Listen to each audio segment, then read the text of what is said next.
Sorry. We're excited to share that Montgomery Township received first place from the Pennsylvania State Association of Township Supervisors for citizen communications in the category of social media. Thank you to everyone who provides the content to maintain our strong social media presence and keep our residents informed. Also, next Saturday will be the Roy Rodriguez Annual Arbor Day Tree Giveaway. So Saturday, the 29th, from 9 to noon or while supplies last. This will take place at the gazebo outside of the Township Administration Building. One tree is allowed per resident. That's always a really great event, so hopefully everybody can come out. I have another announcement also that every April we celebrate World Autism Month. Whoops, thank you. Every April we celebrate World Autism Month. And throughout this month, we can come together and foster support, acceptance, and understanding, share stories, and connect with each other to create a more inclusive world for everyone. It's also time for us to reflect on our progress, reaffirm our commitment to support the needs of families and people on the autism spectrum.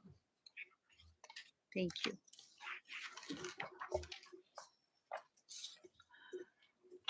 Solicitor Walco, announcement of executive session, please. The Board of Supervisors met in executive session on Thursday, April 13th at 3:30 p.m.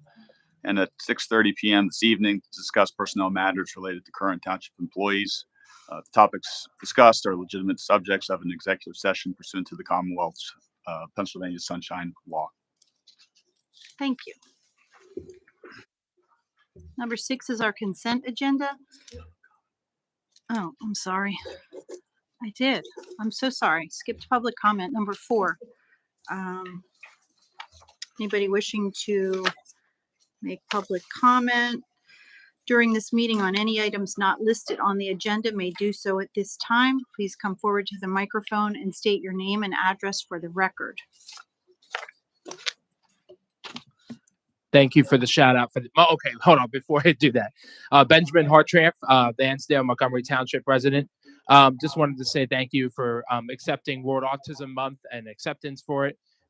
Thank you to the board for hosting Montgomery Township event at the mall. I'm very excited for tomorrow. I'm actually going to Harrisburg. I'm hoping to meet with the governor, so fingers crossed. If not, it's okay. I'll meet with Senator Coette's office in the Senate floor. So I'm very excited for tomorrow, and I can't even wait. Thank you, guys. Thanks for all you do. Any other public comment?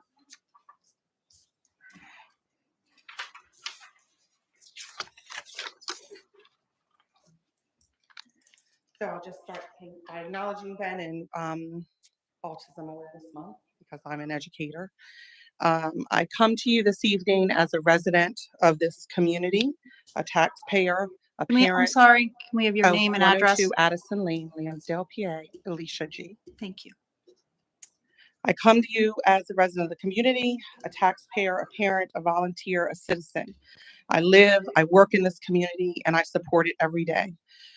For this reason, I, my family, and a number of other residents in the community as people of color have expectations for how we and our families should be treated in this community with integrity, respect, and without bias or suspicion.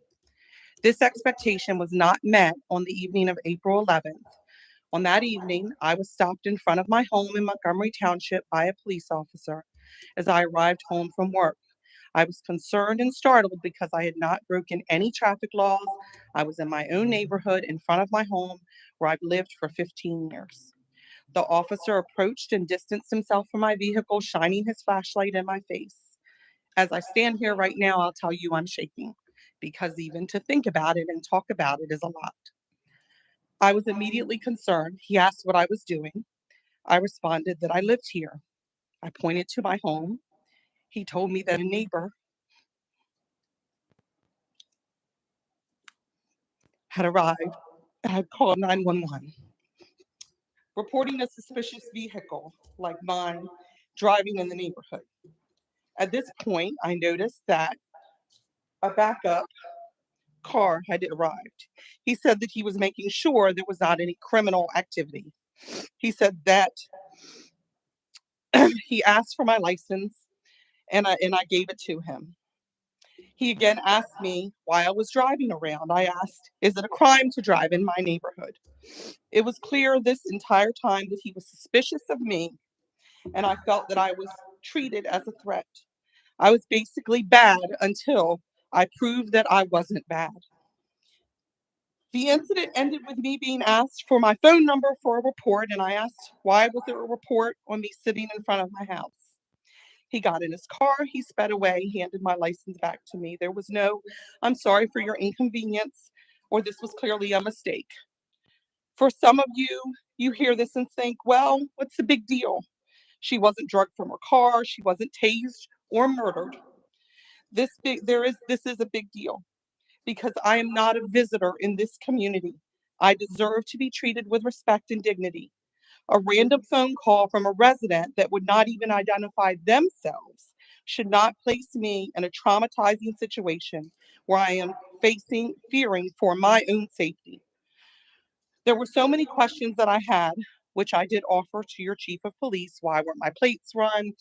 Why didn't the officer's demeanor change once he verified who I was?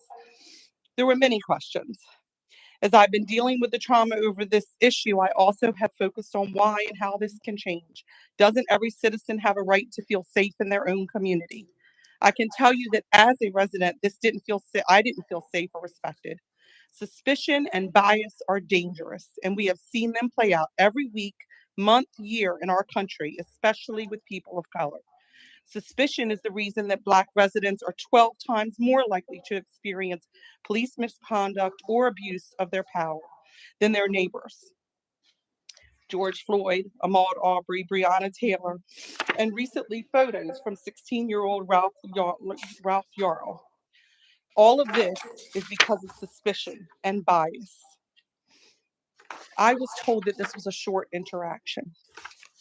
All of those interactions that I just named were short.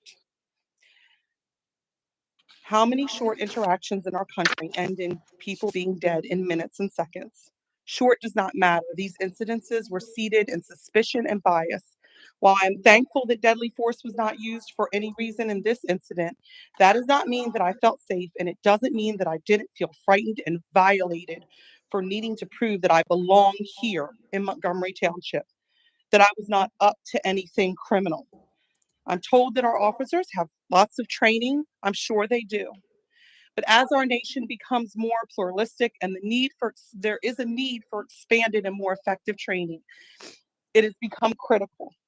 I think as myself as a public servant, what would have happened if I was an immigrant, if I didn't speak English, if I was a person with a mental disability?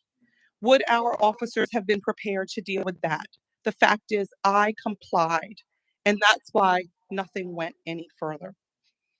I've asked this board, I've spoken to some of you, and I'll follow up with additional information, but I have asked for additional training, transparency. There is no data that I could find on our police department statistics easily on our website. Our department needs to do that. Law enforcement culture should embrace a guardian rather than a warrior mindset to build trust with the public. Communities should support a culture and practice of policing that's about protection and promotion of dignity for all. You should be engaging in procedural justice. There is a procedural justice model, an ongoing commitment to anti-bias-based policing, training for your officers and management, and that should be multifaceted and multi-year. Address issues of implicit bias through a third-party mediation source. And finally, and I'll finish here, I appreciate that you've given me the time. I finally tell the story of my kindergartners because I'm a principal. I work with little 6-year-olds all the time, and one of the first things that we teach them is that if you step on someone's foot, if you knock them over and you hurt them, it doesn't matter if it was by accident. You still should just say, "I'm sorry." Something I am yet to hear 13 days later from your police chief or anyone in the department. I will acknowledge that I've heard it from Supervisor Beth Staub, Supervisor Audrey Ware, Supervisor Annette Long, and I appreciate that. I call on this board of Democratic women to be courageous and lead, to ensure that my family and other families, including your own neighbors, the people sitting here who look like me and my children, and the people who are the little boys that are walking their dogs at night on my street, to not have to deal with suspicion and bias. I ask you to be courageous. Make sure we are treated with integrity and respect and not suspicion and bias. Thank you for your time. Thank you for.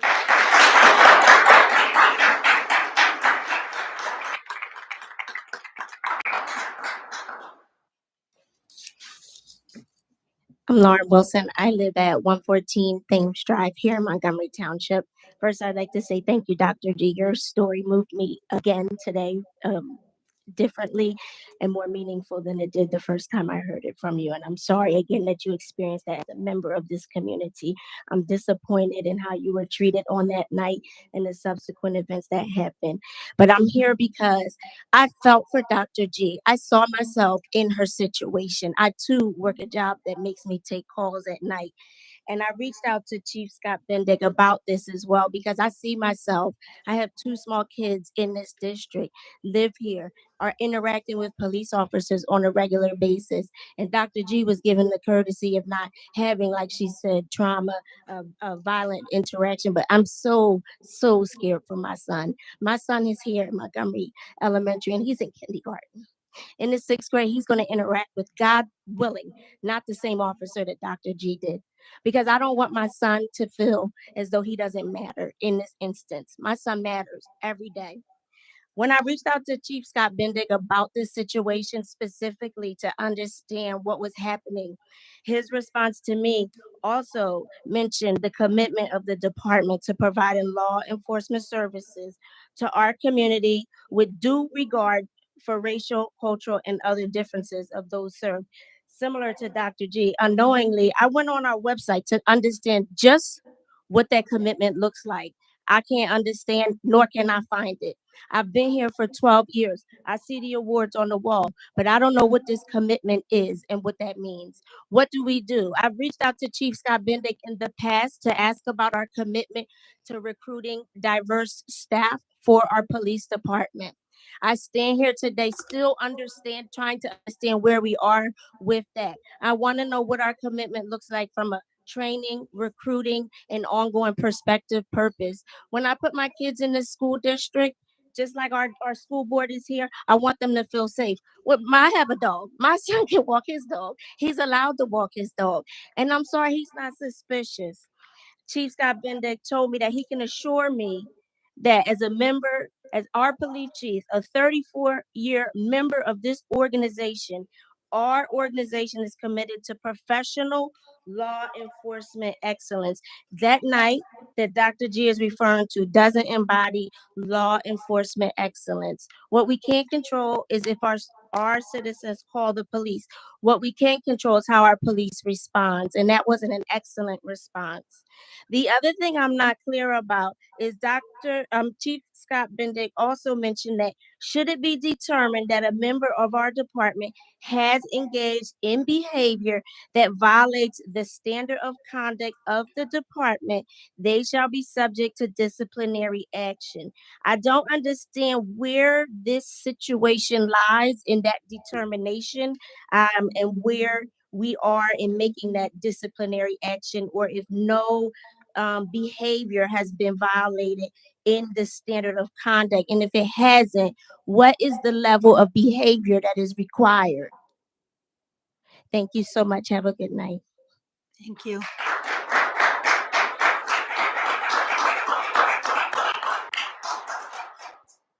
Any other public comment?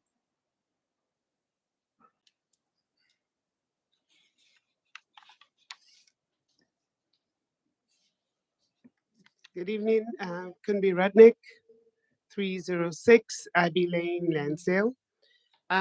In June of 2020, myself and Alexis Droley met multiple times with Chief Scott Pendick after George Floyd's murder to talk about what needed to happen with Miss Caroline also helped us, what needed to happen in our district with regards to community law enforcement. I'm also a little emotional, so I'm going to try and be calm. Could not imagine that what Dr. G went through was community law enforcement. Albeit, if it was 2 minutes, it could have been shorter. The long and short of it is policing, community policing to me means that after an interaction like that, there is, I understand following protocol, but there is the opportunity for the officer to admit that something was amiss in the reporting, in in his demeanor, in the engagement, especially if Dr. G could prove that she was in front of her house. Shining a light in her face and walking away without any acknowledgement and any empathy for what you've put someone through is not community policing. I myself, when over 20 years ago, went through a similar incident and it still impacts me today. And in my incident, be it that there were more police officers, I can imagine whether it was 1, 2, 3, or 4, even the 2 people would have been enough for me to continue to have that trauma today. And I do. It is inappropriate for us to just sweep something like this under the rug. At the time, we did have a forum. We had some questions. We talked about people could call in and talk to Chief Bendig. And I admit it was a good forum, but it was clearly a once and done. How do we sustain this? Are we continuing to monitor the situations in the community?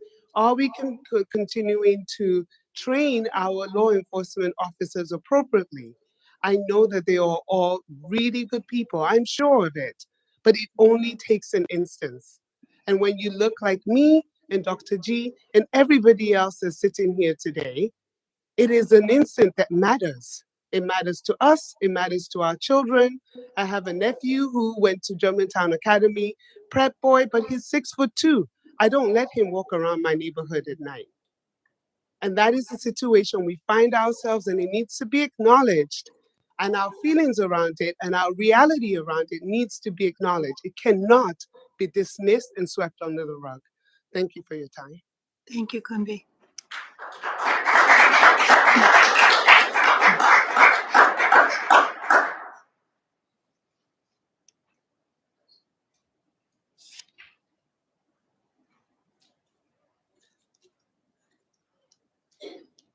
Good evening, Supervisors. Jonathan Casa, Montgomery Township, Gormont Drive. We appreciate our police. We want to see community-oriented policing, and the indicators that you as supervisors, I thank those of you who've taken the time to have this discussion, understand what it means in your roles as elected representatives to provide the necessary oversight. Not just the oversight of law enforcement and public safety, as you do with everything else in the township.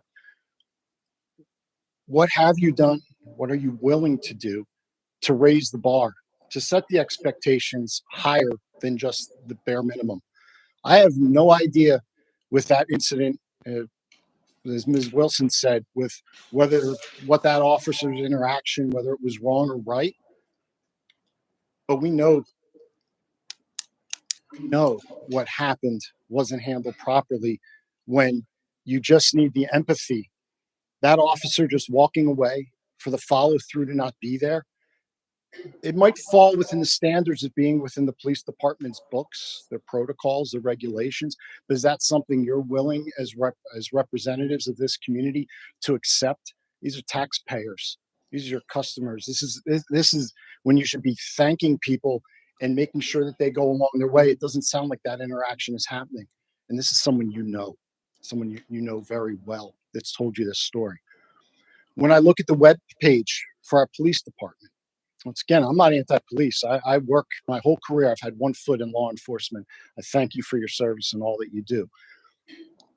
When I see the standards, I think it was just the night before the incident happened, we were celebrating the accreditation, and I believe it's a premier right standard from the Pennsylvania Chiefs of Police. How many of you supervisors have read what those standards are? We don't expect you to be experts in everything, but if you read those standards, you'll realize there's a gap in expectation from what you already know from the news, year after year after year, that these are some of the most minimal standards I've seen, and I've worked in all 50 states with law enforcement, advising and consulting. This isn't said to be negative about our police department, but what can be looked at for CALEA? We've discussed the Commission on Accreditation for Law Enforcement Agencies. They have a standard, CALEA 1.2.9, that deals specifically with implicit bias and outlines the type of protocols and training of what's expected in an exchange that should not end up like the one we've heard about tonight, that we know is not the only time. Your community is not here tonight asking for an officer to lose their job. They're not asking for a chief to lose their job. They're not making demands that are that radical. I ask you to look at your webpage for the police department and look at somewhere like Abington. I don't know if you benchmark against Abington or not, but if you look at their webpage, you'll see transparency. Who's being pulled over? Why? For what? It's regularly updated. You'll see information about 21st century community-oriented policing, and that report is available as well for you to educate yourselves. I'm more than happy to be a resource. I've shared some of that information with those of you who are on the board. This isn't to be antagonistic towards our great police department. This is about not accepting the status quo and continuing year after year to say the right things, but what are you doing to make a difference on the actions that demonstrate the right values? Incidents that happened, probably not the only one the other night. How much are you willing to think that that was just a one-off? All we're asking for as a community is for your oversight to please become more educated, find out what is working. There are plenty of standards there, and support our police department. I know you do already. I'm very happy to see that you have professional standards person who I think just started, right? You filled that position? That's a great start, right? Part of the accreditation process, part of training.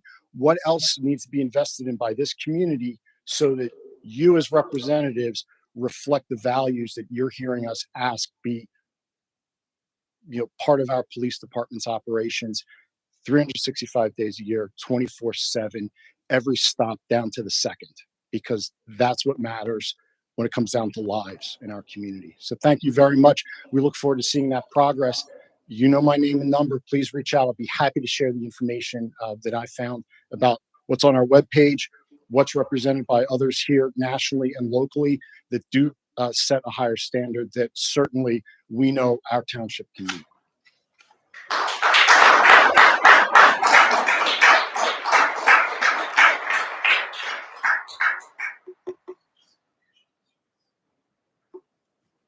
Good evening. My name is Donald Crump. I live 100 Camp right here in North Wales. I lived in Montgomery County more than half my life, so I'm in my 50s. So I'm a business owner, multiple businesses, and I feel bad. I mean, this is my friend. I call her my sister from my church. I'm just thinking, why, like, I think this officer owe her an apology. Like, I think, like, he did his job. And I don't care what you look like as an officer. Y'all could be all white. I don't care. Just be all good. Like, I'm not looking for that. I'm looking for somebody that's not afraid to do his job. He's walking around with a gun and he's afraid. And he's shining a light in a woman's window. I mean, I think I maybe it was night. I don't know. But she was in front of her house, and that's what I'm like. Once he found out that she lived there, I think he should calm down at that point. Okay. Whoever called, it could have been a Karen. I don't know. But I think that after he ran her plates or whatever he did, he didn't give her a ticket, he didn't do anything, he left. So at that point, she was innocent, right? I'm not, you don't have to answer it, but I'm just saying, I'm thinking since she didn't get citations or anything, that he realized, okay, she's cool, she lives here. Okay, so at this point, don't drive off. You don't have the right to drive off. We're taxpayers. You don't have that right. He should have said, I'm sorry, somebody called, there was some problems in the neighborhood, and I want to make sure you're safe, right? Right? Now we talking about her now. Because what if there is a bad person riding in our neighborhood? Okay. So he's not protecting her. Okay. So I'm thinking maybe before he left, he should have just said, I'm here to protect you. I apologize. Sorry for the inconvenience. Um, here's my card. If you have any problems, call me, call the office. We'll be right back out here as fast as we can. That'd have been real simple. Maybe that should be on the website. Maybe something simple, like instead of spending a whole lot of money, say, we trained our cops that when they're wrong, they need to just apologize and make the situation right. Okay. I'm just thinking maybe something simple. It could be on the little card. That wasn't a lot of words. Just saying he should have just made it right. And yesterday I got on my motorcycle and I went to Philadelphia and we did a ride for peace. And so if you probably on the news, you'll probably see us. The state troopers blocked down every road. We hit the highway, multiple motorcycles, and we were just traveling. We went to 4 different persons' house that were murdered from guns. So here, I'm thinking this is just a trap. This, to me, I want to say this is simple. Nobody got killed. Yesterday, we were looking at mothers and fathers crying on their knees yesterday because their kids are no longer here. Okay. And I felt like, honestly, I'm glad I don't live out here. I'm glad I don't live in Philadelphia where these kids are dying daily fast. I'm glad I live in this safe suburban $1 million home neighborhood. But do I really feel safe? I don't know. I mean, I got stopped right there. And why did I get stopped? He said because my license plate was turned sideways on the motorcycle. He said just order the one straight up and down, and I did. Well, I said no problem, and that's what I did. $5. Now it's straight up and down. But my neighbor said he's been here almost 40 something years. He doesn't look like me. He's never been stopped, and this was within the first year that I moved into this community right here. And I'm like, wow, I've already been pulled over 3 times and he's never been pulled over. And I've only been here 4 years in this community. We were in Hatfield the rest of the time. So I don't know. People keep saying they pulling you over in front of your house. Why? I don't know. Did you get a ticket? No tickets, no nothing. Oh, okay. So I really believe, okay, this officer, you don't even have to go any further. He just needed to come and say, I made a mistake and I should have apologized and told you that I'm here for you. Because your tax dollars, all that money that they make, and they make good money, he got that check on time. Okay. And so we should get our feeling at ease and feeling comfortable when we see police officers. And all of the cops that I was with, that was leading on the motorcycle, they were white, and we were hugging those cops. We hugged them. I don't have a problem with anybody. Any cops, anybody. You got the job, just do the job, and just be courteous. Thank you. Thank you.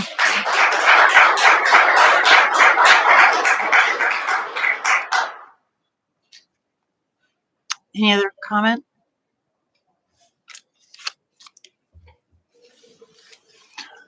Madam Chair, based upon what I've heard today, I'd make a recommendation of 2 things. One, and speaking with the manager, I think it would be able for the township to look into their website for the issues that were brought up by Dr. G related to statistics and transparency. That is something that they can look at.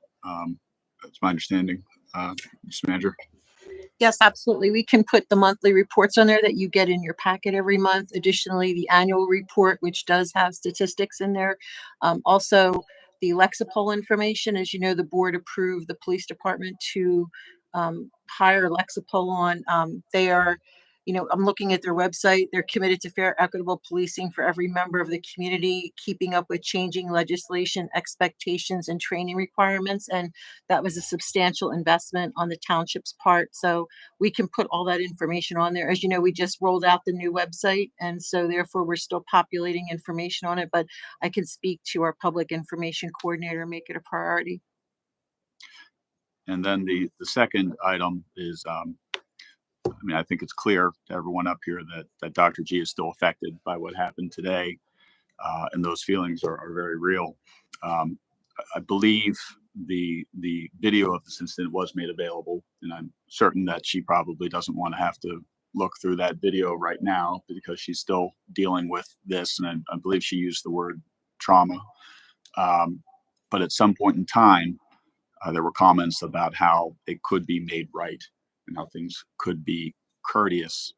I would recommend that at some point in time, maybe both parties, the board with staff, could get together with some of the representatives of Dr. G or Dr. G herself to maybe go through the video or the incident together to see again what could be made right or what courtesies could be provided. I'm unaware of police personnel and the trainings that would be required that maybe we as laypersons might conflict with the general courtesies that we'd be able to provide somebody on the street. But I think getting together to review what happened with the perceptions on one side and the police processes on the other, maybe there could start to be some progress on the township on this issue as well. So I'd recommend that at a certain time, whenever Dr. G is ready, that meeting occur, if the board sees so fit to do so. Okay. Sure, we can do that. Is that a meeting we could set up, Ms. McCleary? Yes. Dr. G, is that something that you would be willing to do? I'm not quite ready to consider that right now. I appreciate the offer. I will tell you that speaking from a trauma-informed perspective, having the person who's the victim rewatch what occurred to them and with the person that did it with them to them is not really research-based, evidence-based, or best practice. So I would just need to think through that and talk to my husband. I do appreciate the, and I know I'm speaking from the world of education, but I do think that there are similar when you look at the research as it relates to trauma, and I need to think about what's best for me. But I do appreciate that. I am wondering about the question of training, and that is something not that you have to answer now, but I'm wondering if that's part of your recommendation. Well, again, I think I'd have to learn more. I am aware of the significant training that the police have done, but what I'm hearing, and I think the comments were that the belief is that something didn't happen correctly. I think that's what Mr. Cassa said, and I think it's important to sort of nail down on what it was that did not happen correctly, because again, we've heard, oh, he did his job. You have to respond when someone calls, but still something didn't happen correctly. To help identify that. And certainly I understand that the situation you're in, certainly recognize that you have lots of friends and supporters here and people that understand what you're going through. I'm not recommending that the officer be in the same room, but just some meeting to effectuate the progress with the level of detail that would help the township sort of identify, what wasn't done that you believe correctly, and obviously it'd be helpful to have the feedback from you what that would be based upon what actually occurred, and not your person, but again your representatives, your friends, your supporters that are here today, whatever really makes the progress I think both sides want to see. I just want to make it clear, actually, what I'm talking about. As we don't even look at this incident. I was trying to put out there, take this incident out and be reflective leaders as to what you're doing now to ensure that these incidents don't happen again. You're looking inward. I'm talking about now. So I'm not as focused that we're here because of the incident, but what I was trying to my comment wasn't about drilling down on the incident. It's about seeing what other standards and expectations, what curiosity exists for others. Thank you. Thank you.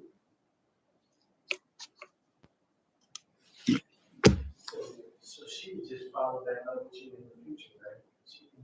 She don't have to make any decisions about. Oh, absolutely not. No, this is, I think and I can't speak for the board, but what I would think the board is obviously is always open to making Montgomery Township better for its residents. And it's one thing to say, hey, we have training, and there is training, lots of training, but it's another thing to say, maybe the training didn't catch something that happened here. And it's something that I think we need to hear more from to learn more about what exactly that needs to address. And sort of a, help us help you kind of a situation. And I think the message is that the board is open to hearing more about that. And the manager is able to meet with anybody here or you, Dr. G, whenever you're ready to do so, formally or informally, if it's just a one-on-one type of situation to get the ball moving. Again, it's a situation where obviously we all want to make improvements for the township. And again, the immediate improvements for what we're hearing with the website and transparency is something that staff can handle. The outward looking changes as presented, obviously it's something that the board would want to hear more about how they can effectuate that vision as well. So thank you.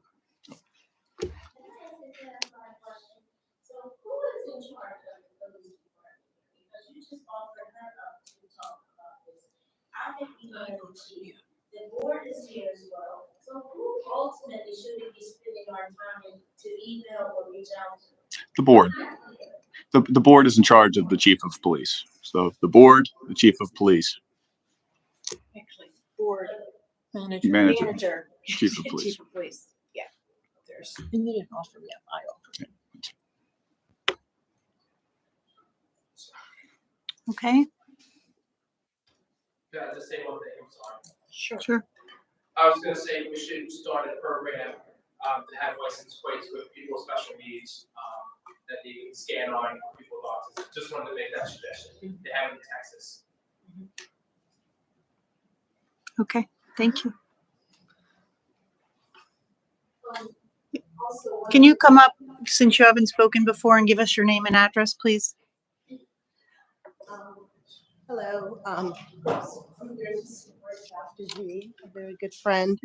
But one of the Can I things, get your name and yes, address? Nicole Black, 110 Usher Lane, North Wales. Resident for 21 years. One of the things when Dr. G shared with us the whole incident was that there's a rise in the country of swatting, which is a person who calls 911 falsely to drive to somebody else's home to cause a disturbance.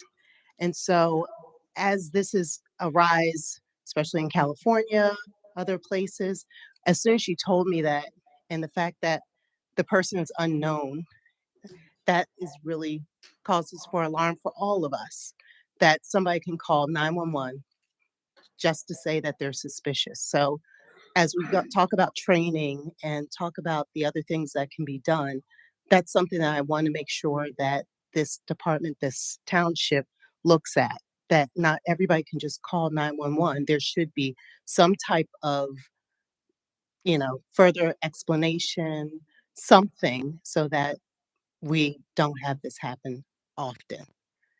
So that's something that I think I'd like the police or chief of police to look into, as well as the board, in terms of just getting very smart about what's happening around the country around swatting and using law enforcement. I know you don't want to use your time to drive out to something that's false, and I don't want my tax dollars going to, responding to things that it just may be harassment, and we don't know. And as we go into a political cycle, that could be an increase. So hopefully that's on the docket as well to think about. Thank you. Thank you. Anybody else?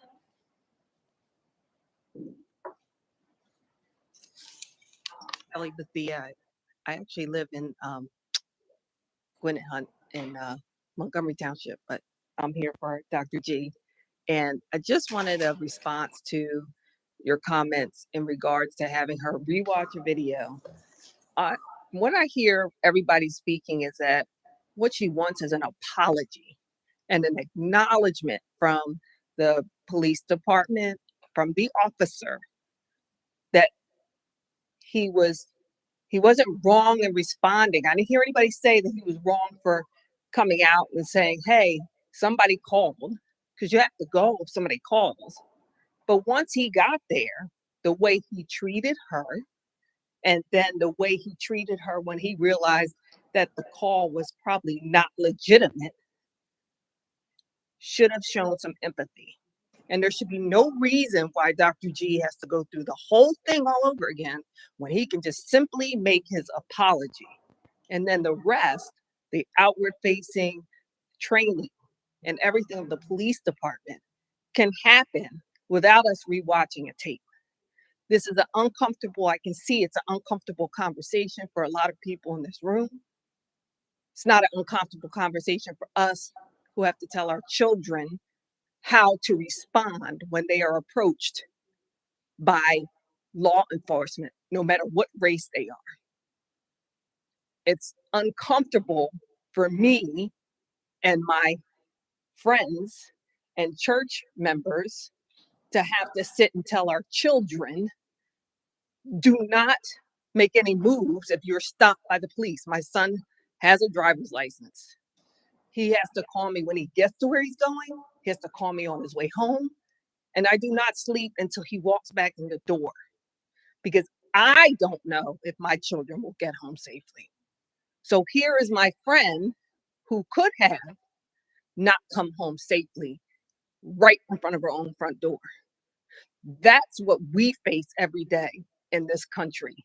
And it is a shame that after 15 years living in this neighborhood, that a neighbor would call and say that her car was suspicious.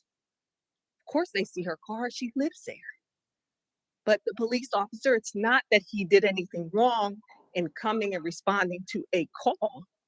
What was wrong was his response afterwards. And I think we have to stop focusing on the little, oh, well, what did he do? Was it really wrong? Was it? And that's nothing to do with it. Trauma, apology. Just apologize. That's all that people are asking for, and to be treated with dignity and respect. That's it. And I don't think you would ask any less for your own children or yourselves. That's it. Thank you.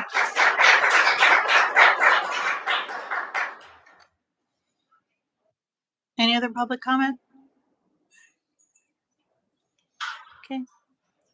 I thank you all for coming out. I thank you for your time and your honesty with us, and know that we will continue to move forward to look into it as the suggestions have been made. Okay, well, we're going to move on. Number 6 is our consent agenda. I'm going to move that we approve the consent agenda as presented for the following: minutes of the April 10th board meeting, payment of bills for April 24th, 2023, escrow release number 4, Western Montgomeryville, 425 Stump Road. Second. Any public comment? All in favor? Aye. Aye. Motion passes. All right. Number 7, we're going into planning and zoning. We have an Arbor Day proclamation. Thank Mr. you. Shoup, nice to see you here. Thank you. Consider proclamation for Arbor Day for Tree City, USA. The Shade Tree Commission sponsors an annual event to celebrate Arbor Day. This year, the Roy Rodriguez Annual Arbor Day Tree Giveaway will be held Saturday, April 29th at the Montgomery Township Building Gazebo Park, which is the rear of this building. The township has been named as 2022 Tree City, USA and Growth Award recipients. This has been the 26th year that the township has been Tree City, USA recipient, and the 22nd year that the township has been awarded the Growth Award. The budget impact is $5,000 been budgeted for this event. The members of the Shade Tree Commission would like to extend an invitation to the Board of Supervisors to attend the annual event on Saturday, April 29th, 2023 to celebrate Arbor Day. Sounds great. It's always a good event. I'm going to be there with the world's cutest little granddaughter. She's going to help hand some trees out. I'm going to go ahead and read the motion. Now therefore, the Board of Supervisors of Montgomery Township, Pennsylvania do hereby proclaim Saturday, April 29th, 2023 as Arbor Day in Montgomery Township. And we urge all citizens to celebrate Arbor Day and to support efforts to protect our trees and woodlands. And further, we urge all citizens to plant trees to gladden the heart and promote the well-being of this and future generations. Dated this 24th day of April 2023. So moved. Second. Any public comment? All in favor? Aye. Hopefully it won't be raining. Doesn't look great right now. We have a request for waiver of fees, Mary Mother of the Redeemer Church. If I can just make this motion, I think everyone's good with it. We usually do waive the fees for churches and religious places. I'm going to move to waive the fees associated with the permits for the sign replacement and annual summer festival for the Mary Mother of the Redeemer Church. Is there a second? Second. Any public comment? All in favor? Aye. Aye. Motion passes. And review of zoning hearing board applications will be our next item, number 9. Mary Ann, you taking that one? Bruce, I can do it. Bruce? Okay. Either or. Okay. Mary Ann did all the hard work. We have 2 applications, both for Montgomery Mall. The first application is the Montgomery Mall itself.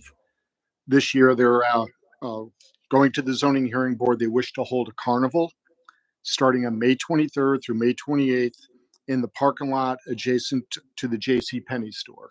So it'd be the rear portion of the JCPenney's, not the front portion. The carnival will include 12 to 15 rides, 10 to 12 games, and 4 to 5 food booths. No animals, sound amplification, road closures, or tents are proposed for this event. Per section 230-132F of the Township Zoning Code, special events of the Township carnivals are not permitted unless the zoning hearing approves a special exception. The applicant has made an application requesting relief in order to hold the proposed event.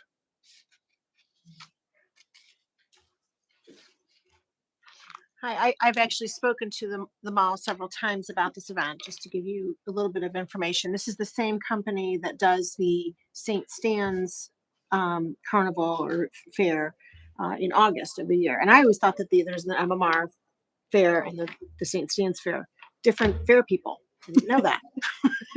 I didn't know there's more than one carnival area in the area, but so this is the St. Stan's people. This is actually the week leading up to and including Memorial Day weekend, which is a very nice thing for people that are having staycations and are staying locally. This is a nice time to do that, as well as they're open to wanting to do a charitable, foundation partnership with the North Penn Educational Foundation. So they will actually have a presence there from the North Penn School District, as well as get money out of it for them. So there is a charitable part to this as well, which I think this is something that we've been talking, and I've actually talked to the carnival guy, which is, it's a family oriented, family owned company out of this Eastern Pennsylvania. So anyway, they seem like a really nice group. I know the mall is really just very interested in getting people to the mall area, and then people can come in and out. And also I want to mention that they are not going to have any alcohol. There will no beer tent, there will be no so forth. So that also takes, because the foundation, educational foundation was like, well, we can't have like beer there. I'm like, they weren't, that was also not, I think that if they do that at St. Stan's, it's because St. Stan's does that, and as well as bingo.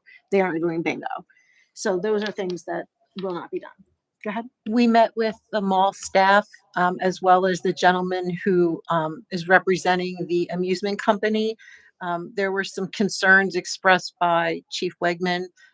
Chief Bendig opined in after the meeting with some things that they would need to do, specifically barriers to, because there is motor vehicle traffic that goes through the mall parking lot and cuts through from North Wales over to DeKalb and vice versa. As well as there was concern about the ability to get a fire truck through there if necessary. Police, there will be to have police officers there based on the number of people they're expecting. And then recently, just this afternoon, I found out that they would also need to make application with the township to pay the amusement tax, because in your ordinance, carnivals are included in that. So if the board is not going to have any objection or any comment about the application, we will just note for the zoning officer to let them know that those conditions need to be made. They must comply with anything related to health and safety that comes from either Chief Bendig or Chief Wegman's office. I have no objection to this application. And those would be the same criteria that MMR fair would be also held to, correct? So I'm assuming. Yes, that's Okay. That's correct. It's just based on the number of people there is a determination about how many officers would be needed to be there. And then the mall will have to work out with the carnival people as to who's paying the bill for those officers to be on site. Right. The other I also told them they need to notify the MSC if they want to have an EMS on standby at the event itself. Right. The other thing that I thought there was an interesting concept about this company is that all their people go home to sleep in their houses at night. They aren't like in trailers or RVs that are going to be parked in the side of our, they aren't like carnies, if you will. They aren't a traveling band. They actually go home. They live locally because they only do regional carnivals. So I thought that was a very important aspect of this carnival, that they aren't traveling throughout the country and bringing their band of whatever carnivals. Yes. So anyway, I thought that was an interesting point that he was making as well, that these were good people. Sounds good. And the second one? The second one is an application for Demetrius and Janet Walker. They're proposing to rent unit 2063 inside the Montgomery Mall. The venue of Montgomery is what their business is. The applicant entered into a lease agreement with the mall, the desire to utilize almost 13,000 square feet on the second floor as an event space for parties, meetings, and the like. The applicant will seek a variance from section 23094A of the Township zoning code to allow proposed indoor recreation amusement use. So that is allowed by variance. It's not a permitted use in the RS zoning district. Okay. I think that the zoning board can handle these. Do you guys agree? Agree. Okay. Thank you. Thank you. All right. Moving on to administration and finance, we have number 10.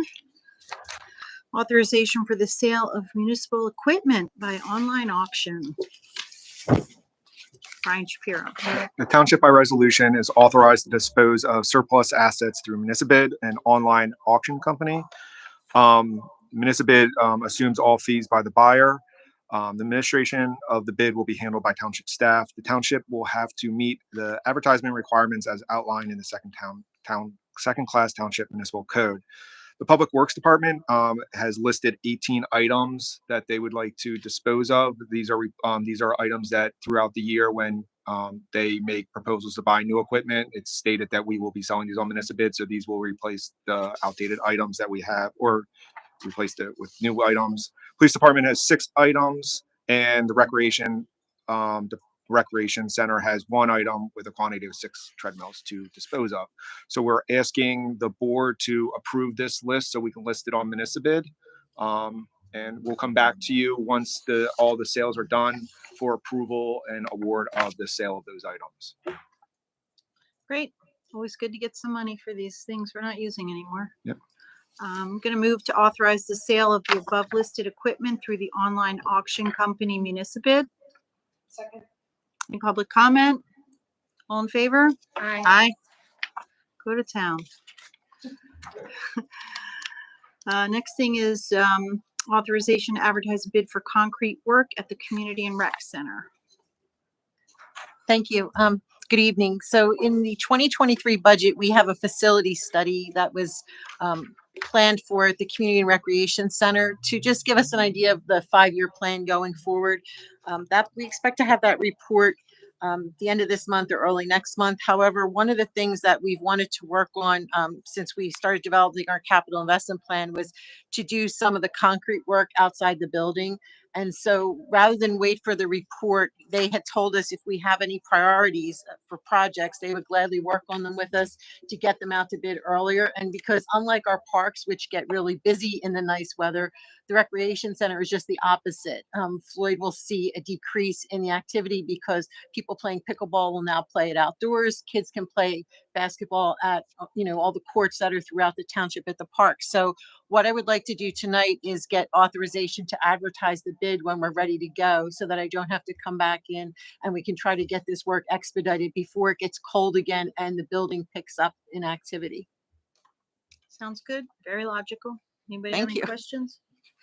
I'm going to move to authorize the advertisement of the bid for the concrete replacement project at the Community and Recreation Center. Second. Any public comment? All in favor? Aye. Aye. Thank you so much for being so proactive and taking care of us. There's a lot of concrete there. Number 12, public safety, purchase of new emergency management digital radios. Chief Wegman. Good evening. The township continues to engage in continuity of operations planning to ensure the township governmental services are not interrupted in the event of a disaster. Township emergency communication upgrades are needed to replace aging infrastructure and increase the effectiveness, reliability, and range of our current township radio system. The upgrades include the placement of a radio repeater and antenna on the top of the new North Wales Water Tower at Airport Square. North Wales Water Authority has agreed to install the necessary conduit for the radio antenna and repeater. The estimated cost of the conduit equipment for the water tower is $58,472.28, which was approved by the board on their meeting on March 28, 2022. Staff is working with Marriott's Emergency Equipment for the purchase and installation of the repeater, mobile radios, portable radios, and related radio equipment to transition the township to the new digital repeating radio system. These upgrades will occur across all township departments. Marriott Emergency Equipment is a PA CoStar's approved vendor. The cost of the emergency management digital system is $68,387. Marriott Emergency Equipment requires that half of the cost be paid when the order is placed. The remaining balance will be paid upon delivery of the equipment and completion of the installation. Township staff will assist with the installation of the new mobile radios in township vehicles. Staff did budget $89,000 in our capital investment plan for this purchase. It is the recommendation of staff that the Board of Supervisors approve the purchase of emergency management digital system radio equipment from Marriott Emergency Equipment in the amount of $68,387. Anybody have any questions? Going to move to approve the purchase of emergency management digital system radio equipment from Marriott's Emergency Equipment in the amount of $68,387. Second. Public comment? All in favor? Aye. Motion passes. Thank you. Thank you. Going to Public Works now. Award of contract for the Zaire Tract building demolition. Wow, that's finally here. Woo-hoo. Yep. Exciting. I can finally sleep at night. Yep. Tell us all about it, Craig. It's been a long time coming. Sure has. So the township received an open bids utilizing Penn Bid on April 13th, 2023 here at the Township Building. Gilmore and Associates, the township engineer, reviewed the three bids ranging from $233,801.98 to $339,889. And is recommending the award of the bid to Dobrin and Sons Incorporated, the lowest responsible bidder, with a bid of $233,801.98. The recommendation letter and bid tabulation sheets are included in your bid packet. The board authorized the advertisement of the bid at its public meeting on February 13th of 2023. A total of $500,000 was included in the 2023 capital investment plan for the Zaire Track building demolition. So it would be our recommendation at this time to award the bid as recommended to M. Dobrin and Sons Incorporated. Do we have any past experience with them? I don't know that we've demolished anything lately, but We have not ourselves, but I know there's some neighboring municipalities that have used them. great. Okay. Gonna move- They were in the township that I previously worked in, and they have an excellent reputation. Nice. Good to know. I was wondering if there was any, I know that when Applebee's was getting ready to be torn down, was it Applebee's? Yeah. That the fire department went in and did some exercises there. I don't know. Not at these buildings. This is like not, this is too dangerous. Exactly. Okay. Exactly. Bad yes. idea. No, no, it's not a bad. We also built. Go ahead. It'd be cheaper. Yes. It sounds like fun, but yeah, looked like that was fun. Ooh, yeah. Okay. I'm going to move to award the contract for the Zaire Tract building demolition to M. Dobrin and Sons Incorporated, the lowest responsible bidder, in the amount of $233,801.98 per the recommendation of Gilmore and Associates Township Engineer. Second. Public comment? All in favor? Aye. Look forward to seeing that go down. Where are we at with the other site cleanup? Just, I'm curious to know, The lagoons. the three lagoons of hexavalent chromium. We haven't addressed that yet. The buildings and the pool, that needs to be addressed first. I'm concerned with the summer coming up that it's going to be an attractive nuisance Oh, for sure. all children, those- and I don't, it just needs to come down first. Then the next step, we'll get with an environmental firm and we'll work on the lagoons. Okay, Great. thank you. No swimming. Swim at your own risk. The next thing is authorization to purchase and upfit two Peterbilt dump trucks. Correct. These are the dump trucks that we came for permission 5 years ago. Yes, correct. Not quite that long, but just to guarantee our spot in line. So we finally got pricing on that. So included in the 2023 capital investment plan are the purchase of two Peterbilt dump trucks to replace truck 16 and 17. On October 24th of 2022, the Board of Supervisors approved the request to reserve our build spot on the second half of the allocation of 2023.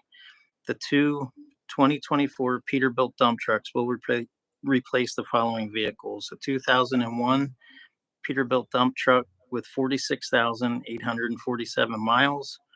The other truck is a 2003 Peterbilt dump truck with 46,158 miles.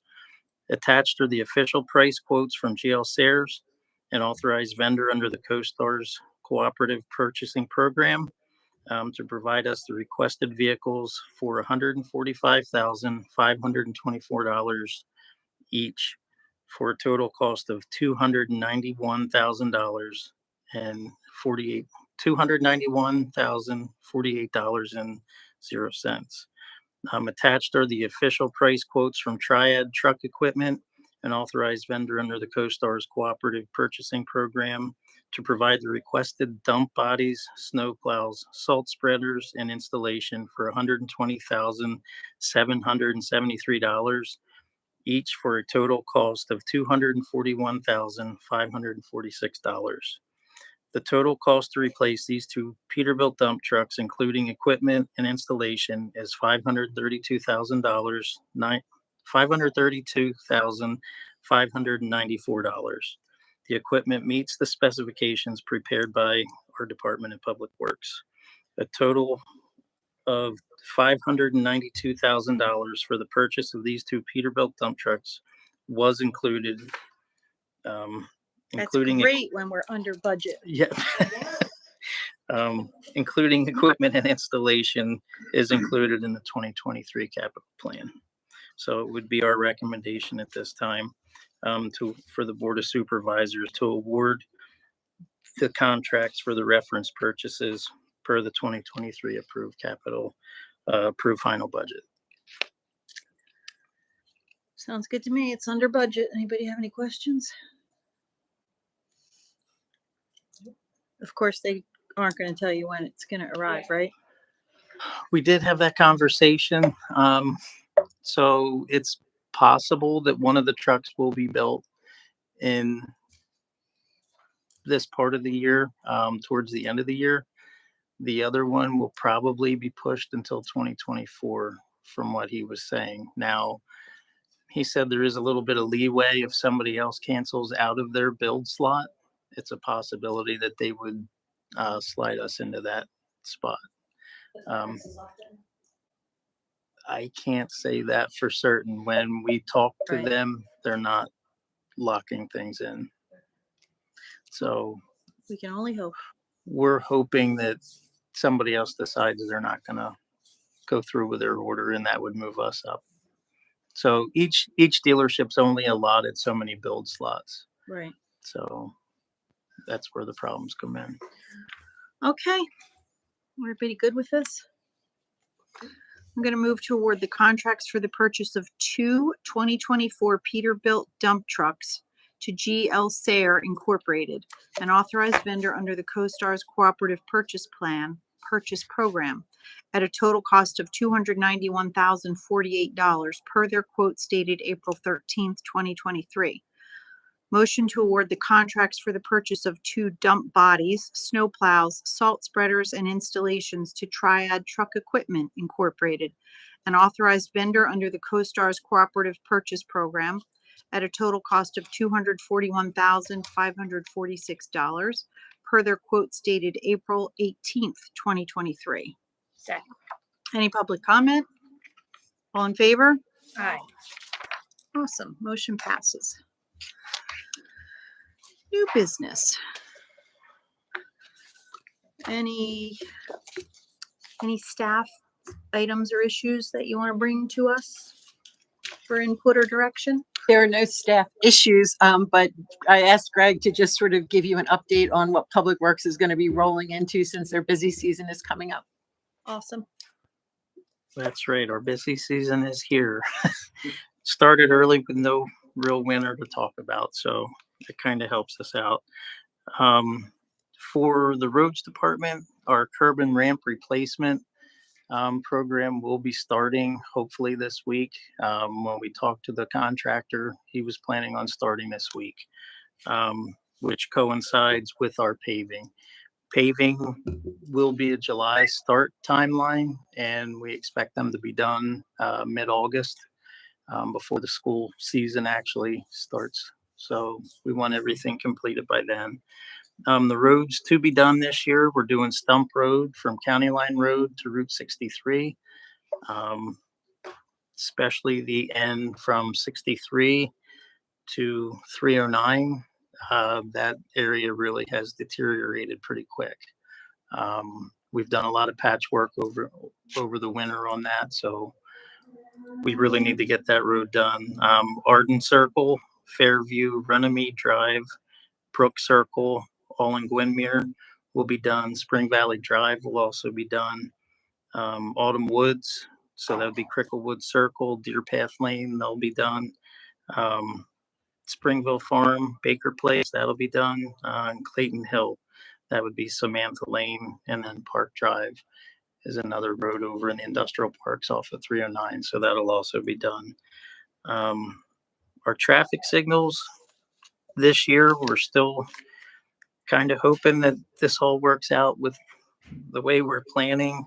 Supply chain issues are an issue with a lot of the light poles for the traffic lights. 309 and English Village Drive, they're doing the ADA ramps this year.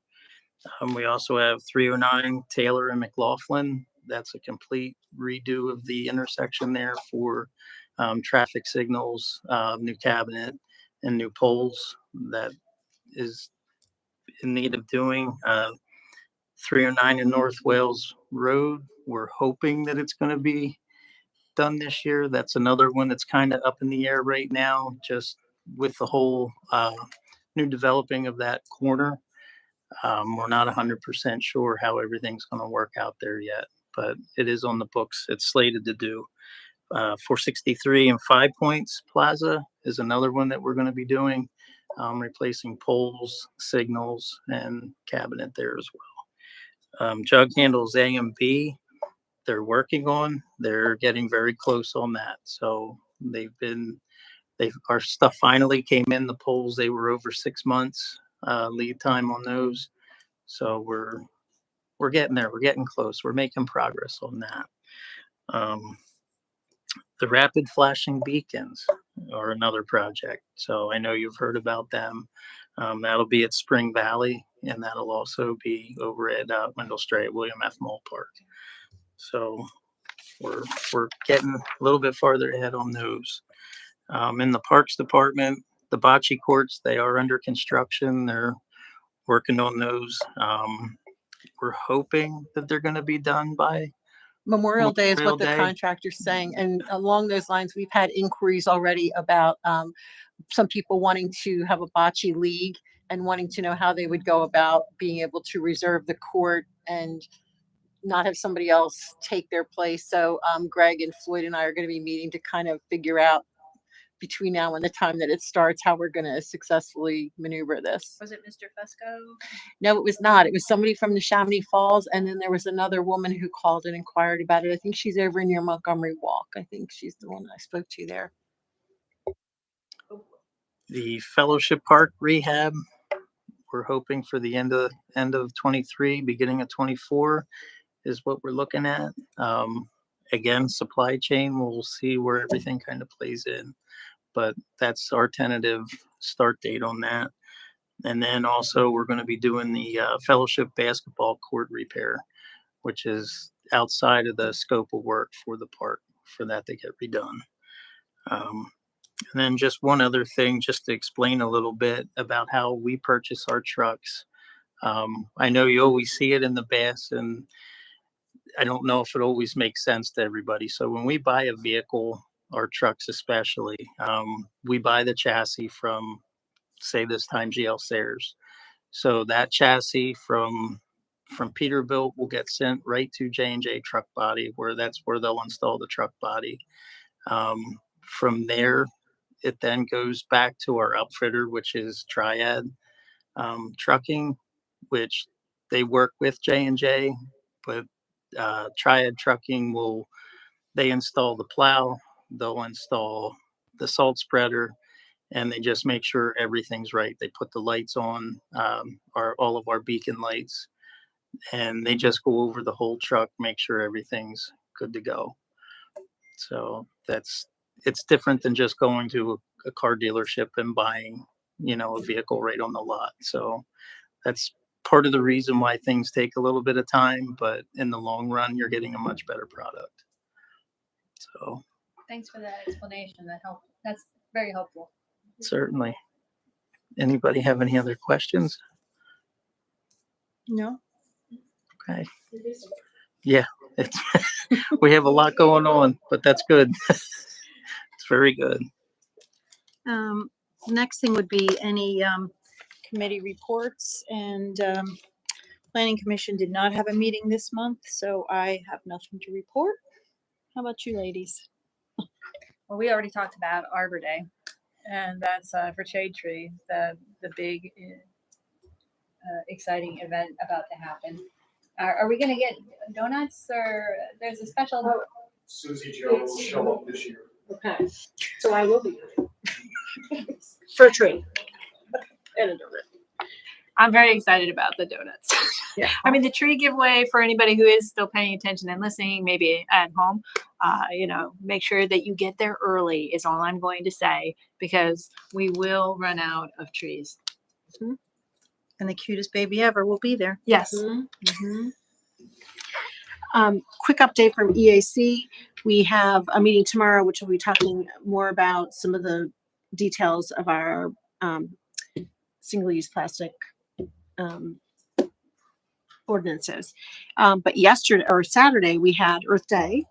We had our e-recycling where eForce came out, and we actually took out 13,477 pounds of electronics. That's amazing. It was like an entire full truck, and it was timed entry, so there were never really lines. It was like a steady flow of people that came through. You saw it happen, but I think the time entry, which I think we started with COVID, that's a for sure we're staying with idea, because otherwise everyone shows up at once and no one's happy with that. So that worked out great. We've also locked in our date for next year so that we have Earth Yes. Day weekend as well. Yes, I heard, because everyone wanted Earth Day weekend. So we got dibs. So Oh, there was Parks. Parks had a meeting out in the field, if you will, and went and toured the farmhouse at Wendell Stripe Park because they're working on a proposal or a recommendation to develop that. And so they're really, I think, fired up and very engaged. Wouldn't you guys say so, Floyd, Greg? That's great. Yes. ooh, I Thank can't you wait for to that. hear They've those got ideas. very fun and exciting ideas on how that can be revitalized and renovated and utilized as a as a center for a lot of different education and arts and craft classes and things. So they're pulling all the information together, and they're looking forward to eventually coming before the board to make their recommendation. Love it. That's great. Really great.